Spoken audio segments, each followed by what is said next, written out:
Hey guys, AniCrunch here. We're back with How I Met Your Mother, the glorious show, the best show. We are back with episodes 7 and 8, we should be doing today.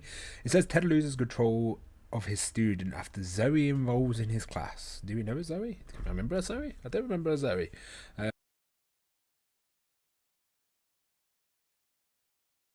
Look forward to seeing this on the YouTube comments as well. Like one thing I always love about learning this on YouTube is that when these get up onto YouTube, I'm always looking forward to hearing more people's opinions. So yeah, make sure I do read your comments on YouTube as well. So make sure you leave your opinions on the subjects for last episode as well. I'd be interested to read. But other than that, let's just jump in some more How I Met Your Mother with a 3, 2, 1 play. If you want to see something dumb, I bought new headphones. I needed wire headphones for my PC. And I didn't realise they were wireless. I'm an idiot. I just wanted some cheap headphones, you know, just to use. Did it hurt? What? If I was ever teaching, I'd have to learn so many puns to use just to annoy them. It's not her nose that's in my ass, Lily. It's her heart. My class. I love how he's come as Johnny from Cobra Kai. I love to see him react. I love to see Barney react to Cobra Kai. Oh, is that guy? I've seen him in a while. When he was trying to be his wingman. He's a shrimp, I have his respect. Oh, she's still there. She don't give up.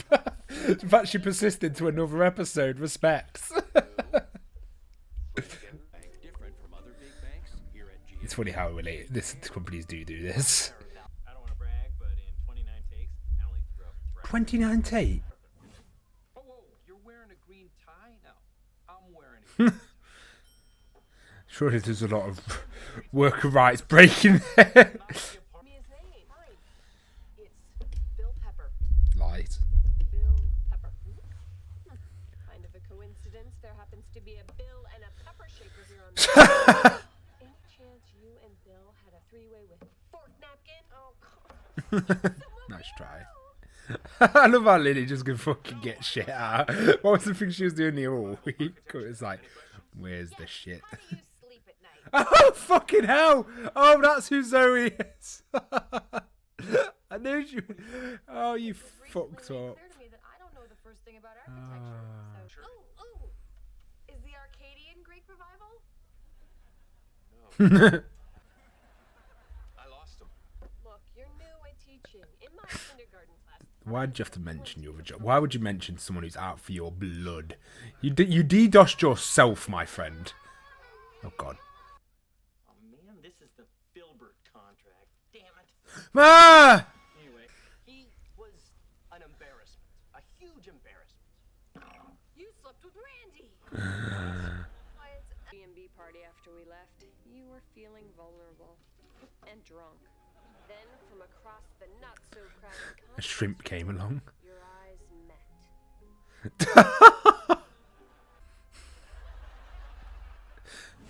That's exactly what happened. Oh, no, it weren't. See, Marshall? No, it weren't. Getting fired. At least the guy had a laugh. I'm sus of you there, Robin. That's not what happened. Hey, what's going on? There's more to this. Could you guys sub her in? Why'd you miss? Too busy tearing down the Statue of Liberty? I was returning a hot dog costume that you all enjoyed. They were all turning against me, so I figured, what the hell? Woo, woo, woo. Is he actually going to try it? Well, Lily, there's no easy way to say this. Marshall's dead. I murdered him. I get a severance check. If I don't shred it, I can use that money to start my own brewery. Imagine a beer with my name on it. Great news. You're not fired.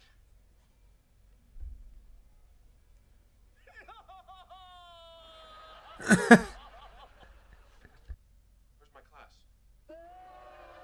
Oh, no. Hello, Professor. Hubbard.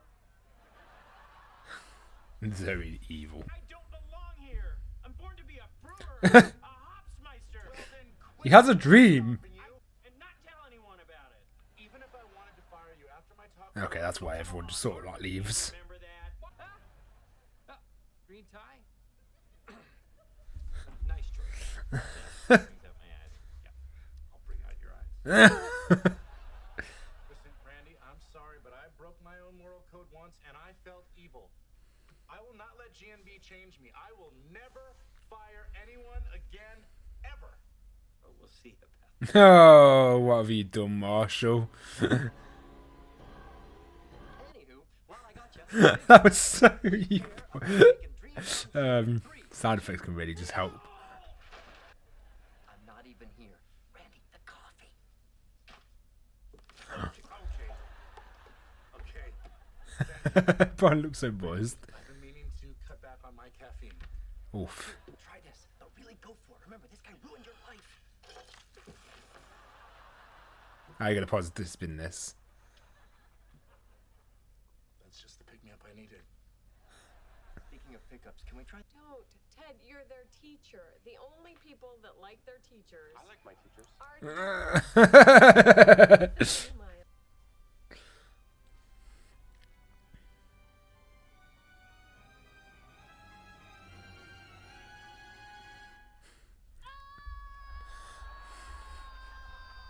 Oh, the Godfather reference. Lily, you're a psycho. That is little bit. really bad. Duh. I thought about Lily's advice. Fear we wouldn't try. She murdered that horse, that poor child. Tomorrow gets an F. Ooh. Well, technically they'd get an incomplete, but I thought F had a nice scary ring to it. Right? Yeah, that was scary. And who'd you sleep with? I told you. Randy. He was a machine. Where's the poop, Robin? Where's the poop? There it is. Fine. For anyone. Say.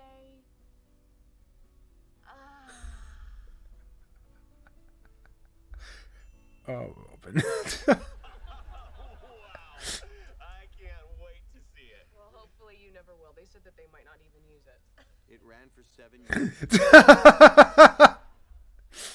You know, that reminds me of if you watch Chris Broad. He did like a cat documentary, and it got that popular that it just ends up on planes, and people just watch it on planes. Just imagine that you just do something like that, and people just watch it years later. Clean this stuff up. Have someone get that dead squirrel out of your desk. Randy? This is delicious. It's piss. Fire. Jokes. Got what you need? Yep, that's a wrap.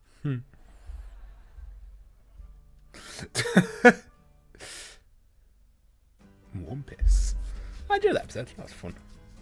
Sometimes just need to be harsh. You need to put your foot down. Maybe not as harsh as Liddy, but I put a dead horse and saw like a Godfather reference on that kid. Like, Jesus Christ, that was brutal.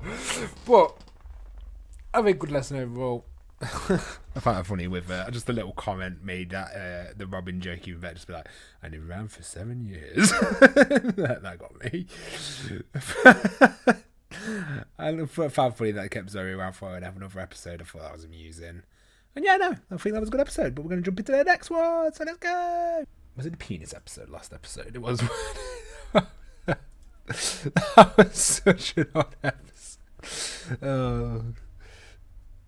He has a small penis. I'm fucking overreacted. What do we have? What do we got? Oh, we have 5 comments. So for put, I don't really care much for the first episode. Sure, there was some laughs, but I just don't find the whole small penis storyline interesting or funny. But maybe it's just because I'm a girl and I don't understand why it's such a big deal knowing those details. Honestly, I don't know any guy that would be bothered by knowing if another guy's got a small dick. I gotta be honest, so I probably agree with you there.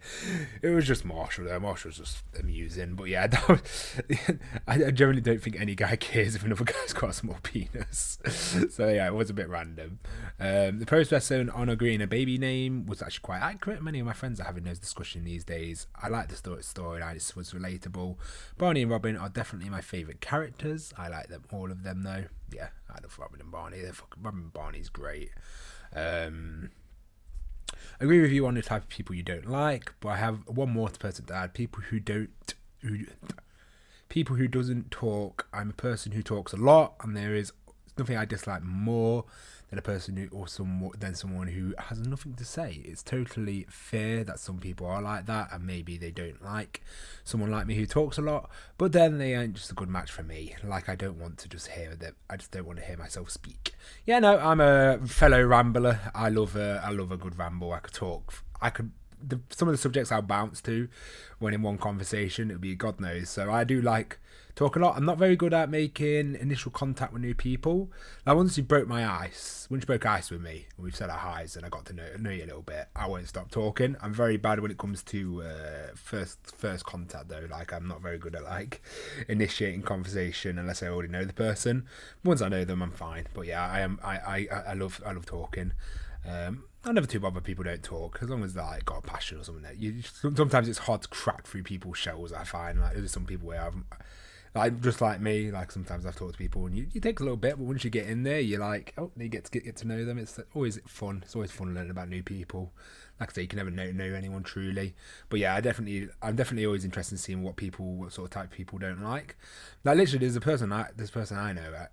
He's a perfectly nice guy, and he's done nothing wrong, and he's not done anything to ever offend me. He just has a personality I don't like, and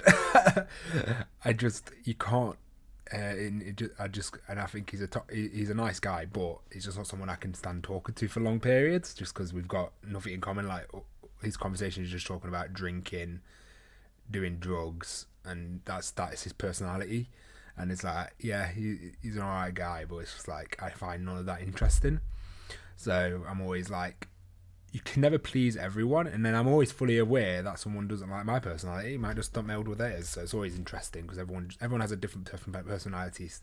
Type of just don't get along with, and it's like, I know people with personalities who don't get along with me, and I'm always accepting of that. You just never be hypocritical about it, and you be understanding. Like, you don't need to put someone down if they've got a different personality. You just don't need to interact with them.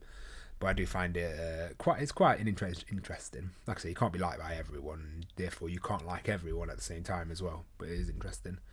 Thank you, Sophie, for your comments. I do want to say thank you, Sophie. You're always in the comment section along with Cynthia, and I always appreciate it. It makes watching because you both watch quite a few series, so it makes it like I like interacting with the comments. It is fun. Doctor Who Infinite, don't know why, but every time I see the dart sticker landing on Marshall's forehead, I'm laughing my ass off. Maybe it's his face. That's true. And to report, your reaction to the last scene with Lily calling Robin to praise Marshall's sexual skills was the best part of the reaction. That was the best. That's why I didn't mind the small penis jokes that much, because it just led to that fantastic ending.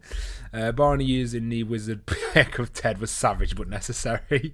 Second episode, good. I agree with Robin, is really attractive in all senses. For me, worst personality types are people who are too full of themselves and they think they are superior to everyone else. Usually they are selfish and don't care, and anything outside of themselves. The kid personality is also quite annoying too, though. Now, that's an interesting one. Yeah, the arrogant one or pures. That's one thing I feel like people can disconnect themselves from their everyday, so they sort of just like, they'll get that arrogant personality, or they'll only live off their life experiences and don't think about how people go through other things. Like, I always try and keep an open mind to most people. Like I say, you never know what's going on with people. You're never going to truly know anyone. It can take years to truly know someone, and even then, after years, you don't always fully know that person. Like, it's people I've known for 4 years, and then you learn something new about them. It's just the way life is. So I always try and keep an open mind to people, but then there's a certain extent where I'm just like, I can't learn about everyone, so you've got to be selective. And yeah, sometimes you can't just take the time to learn about everyone. You just got to accept the face value, just the way first impressions work. But it's fascinating. No, I like that episode because it brought up that sort of dialogue about personality, and I find that sort of stuff fascinating. The way it's like, just topics like that interesting. There's one reason I never really like Twitter, because they don't really look at all arguments. They only look at their own argument. Whereas I love devil's advocate. I love looking at things from other people's argument perspectives. I love like seeing both sides of the argument. I love to see. The only really things I struggle to try and communicate with is people with tinfoil hat theories. I'm like, it's like, I'll give you an example. Like, when people like think 5G polls are spreading COVID, I just can't. I love debating and I love playing devil's advocate. When it's such stupid stuff like that, I just can't comprehend in my brain. Even though I do love a good debate, and like I said, devil advocate is my favourite thing in the world. I love doing it. Like, I don't necessarily believe in the argument I'm saying, but just for the argument's sake, I'll argue the other case, and then see how the other person will respond. And I think it can always lead to opening your mind a little bit, or just like looking at things from a different perspective, or yeah, so forth. I love it. I think it's great. I think more people should do it. I think it would open a lot more people's minds. You don't necessarily have to agree with what you're saying, but just for an argument, not an argument point, but for not an argument, but debating point with two civil people, it can be a lot of fun, and it can really open your eyes and just make you look at things from different perspectives. But yeah, no, honestly, really enjoyable episode. And like I said, let's come from page. Thank you, Cynthia. Thank you, Sophie. And thank you, Doctor, for all leaving comments. I appreciate it. I do